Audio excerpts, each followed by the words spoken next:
तुम्ही कधी बाजरीच्या पिठामध्ये हारपीक टाकून बघितलंय का? नसेल टाकलं तर आजपासून तुम्ही नक्की टाकणार आहात. आपण बाजरीच्या पिठामध्ये हारपीक का टाकलंय? चला ते तर बघूयात. बऱ्याचदा काय होतं, आपल्या घरामध्ये ना उंदीर शिरतो. खरं तर आपल्याला त्याला मारायचं नसतं, पण पळवून लावायचं असतं. पण एकदा का घरामध्ये उंदीर घुसला तर एका उंदराचे 12 कधी होतील आपल्याला समजतच नाही. आणि एकदा का हा उंदीर घरामध्ये आला तर तो घराचं तर फार नुकसान करतो. घरामध्येच काय तर ऑफिसमध्ये सुद्धा ह्याच त्रासाला अगदी आपण कंटाळून जातो. मग एक उंदीर असो किंवा त्यापेक्षा जास्त उंदीर असो, आपल्याला यांना पळवून लावायचा एकदम खात्रीशीर उपाय आज मी तुमच्यासोबत शेअर करणार आहे. चला व्हिडिओला सुरुवात करूया. सगळ्यात प्रथम आपल्याला इकडे घ्यायचं आहे ते म्हणजे बाजरीचं पीठ. साधारणतः मी इकडे बाजरीचं पीठ घेतलेलं आहे 3 मोठे चमचे. तुमच्या घरामध्ये उंदीर हा कुठे कुठे जातोय किंवा कोणकोणत्या ठिकाणी जातोय त्यानुसार इकडे बाजरीचं पीठ तुम्ही कमी जास्त करू शकताय, म्हणजेच प्रमाण तुम्हाला कमी जास्त घेऊ शकता. त्यानंतर आपल्याला यामध्ये टाकायचं आहे 1 चमचा हार्पिक. हार्पिक टाकल्यामुळे आपल्याला इकडे बेकिंग सोडा, बेकिंग पावडर किंवा बोरिक पावडर काहीच वापरायची गरज नाहीये. हार्पिक मध्ये तुम्हाला माहित असतं भरपूर केमिकल असतात. पण हार्पिकचा वापर करत आहोत त्यामुळे खाली बिलकुल स्टीलचं प्लेट वगैरे घ्यायचं नाहीये. किंवा हा हॅक करत असताना आपल्याला घरातील किंवा किचन मध्ये कोणतंही भांड असं जे वापरता तुम्ही ते घ्यायचं नाही आहे. त्यामुळे आपल्याला असं भांडे घ्यायचं जे किचन मध्ये आपण बिलकुल यूज करत नाही आणि सहसा प्लास्टिकचं किंवा यूज अँड थ्रोची प्लेट तुम्ही घेऊ शकता. हार्पिक टाकल्यानंतर इकडे आपल्याला टाकायचं आहे ते म्हणजे लाल तिखट. लाल तिखट टाकल्यानंतर तुम्ही बघू शकता हे चांगलं आपल्याला आता मिक्स करून घ्यायचं आहे.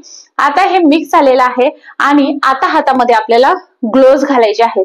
ग्लोव्ज का घालायचे आहेत? कारण हार्पिक वापरलेला आहे. हार्पिकने इचिंग होऊ शकते, ॲलर्जी होऊ शकते. त्यामुळे हातामध्ये ग्लोव्ज घाला किंवा ग्लोव्ज नसतील तर माझ्यासारखं तुम्ही इकडे कॅरी बॅगचा वापर करू शकता. ते केल्यानंतर थोड्या थोड्या पाण्याचा वापर करून आपल्याला चांगला असा उंडा मळून घ्यायचा आहे. तुम्ही बघू शकता व्यवस्थित उंडा मळून घेतलेला आहे. चला आता मी इकडे ना एक दुसरं असं भांड घेतलेलं आहे आणि त्यामध्ये आपल्याला टाकायचंय निरमा. निरमा तुम्ही कोणत्याही ब्रँडचा वापरत असणार तो घ्यायचा आहे. लिक्विड डिटर्जंटचा वापर करायचा नाही आहे. इकडे जो निरमा आहे त्यामध्ये स्लरी असतं आणि स्लरी ही उंदरांना जे आहे अगदी त्यांनी जर खाल्ली, फॉर एक्झाम्पल निरमा खाल्ला तर त्यांना बिलकुल अस्तव्यस्त होतं आणि ते तिथली जागा सोडतात. त्यामुळे आपण इकडे निरम्याचा वापर करतोय. जे लाल तिखट आपण पिठामध्ये टाकलं हवं तर ते तुम्ही इथे निरम्यासोबत मिक्स करून सुद्धा घालू शकता. आता आपल्याला छोटे छोटे गोळे करायचे, मध्यभागी प्रेस करायचं आहे आणि त्यामध्ये हा निरमा टाकून घ्यायचा आहे.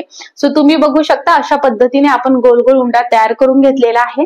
आता हा जो काही उंडा आपण तयार करून घेतलेला आहे हा उंडा आपल्याला जो आहे असेच बनवायचे आहे.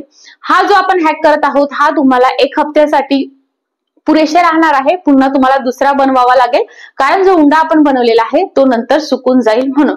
आता जिथे जिथे उंदीर येते तिथे तिथे तुम्हाला हे ठेवायचं आहे.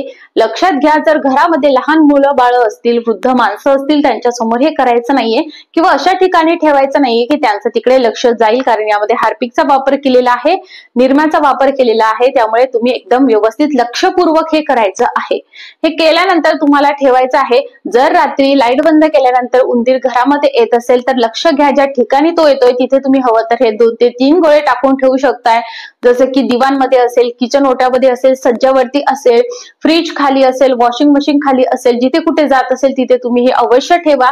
तुम्ही बघणार तिथे नंतर जो काही उंदीर आहे तो यायचा नक्कीच थांबेल. आता हे सगळं करत असताना घराची साफसफाई ही करायची आहे आणि मेन म्हणजे आपल्याला माहिती असतं की उंदीर कुठून येतोय. बऱ्याचदा आपल्या घरदार जे असतात ना त्या घरांच्या दरवाजाला खिंडी मोठ्या मोठ्या असतात किंवा खिडकीला असतात तिथून ते येत असतात किंवा जे आपल्या वेस्टेज पाणी जात असतं बाथरूमचं असेल, टॉयलेटचं असेल तर तिथे जाळी असते तर बऱ्याचदा ती जाळी उघडून त्या पाईपाद्वारे सुद्धा ते आतमध्ये येत असतात. सो त्या जाळीवरती एखादा दगड वगैरे ठेवायचा किंवा मग बऱ्याचदा जे आहे तुमच्या घरामधून आपल्याला माहिती असतं काही जाळी वगैरे असेल खिडकीला तर ती जर फाटलेली असेल तिथून सुद्धा ते येऊ शकतात.